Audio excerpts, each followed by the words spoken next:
Hey guys, Case from Top Branch. Things to consider when you're cutting a tree. Always look at your surroundings, see what's around there, make sure there's no, like there's equipment over there, if there's a bank, if there's houses or whatever. So first thing I do is look around, see what's around, also see the tree, look at the tree, see what lean we have where, plus walk around it, make sure there's no hollow spots, no holes or anything like that. This guy's got a lot of lean, it's super open, so I'm actually just going to do my face cut, come in through the back side, and the tree's just going to fall right over. And we're going to show you how to make that happen.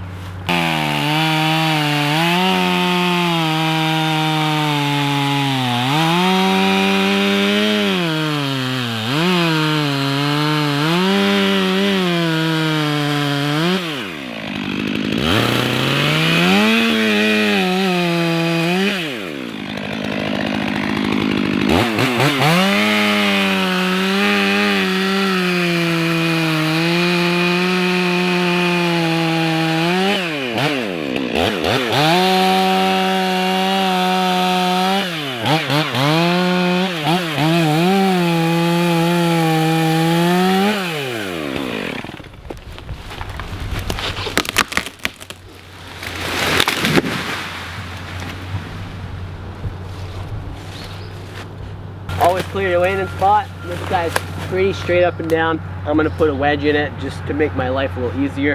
And I got my wedge boy behind me, and he can drive it.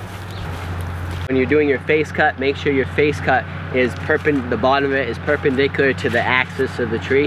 That way it's using the whole entire strength of each of the fiber.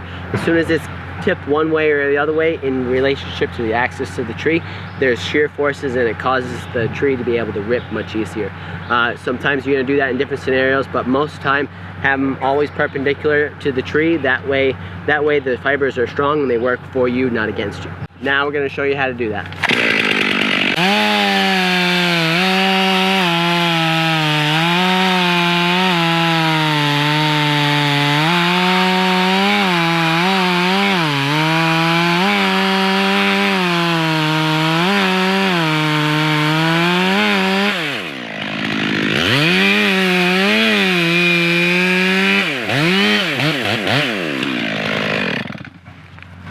See, there's a curve to this tree right now, so I ended up putting just a little bit of a tip to my face cut here to make up for that curve that's happening right now. So it's okay if it's kind of weird. If it is weird in relationship to the ground, we don't care about that. We want it so that way it's perpendicular to this portion of the tree, even though the tree is basically vertical. So I'm gonna bore into it, put a wedge into it, knock it over. I'm going to be on the uphill side of the tree, so it's easier for me to bore into it. Ryan's going to put a wedge in it, and then we're going to tip this tree over.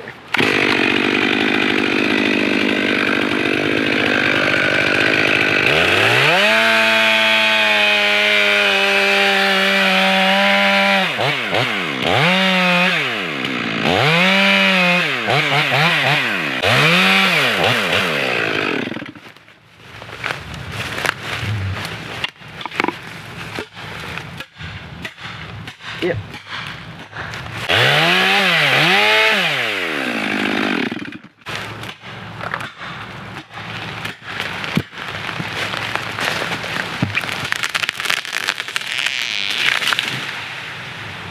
Just like that, it's kind of how it's done. Basically, keeping the two cuts really parallel is always key.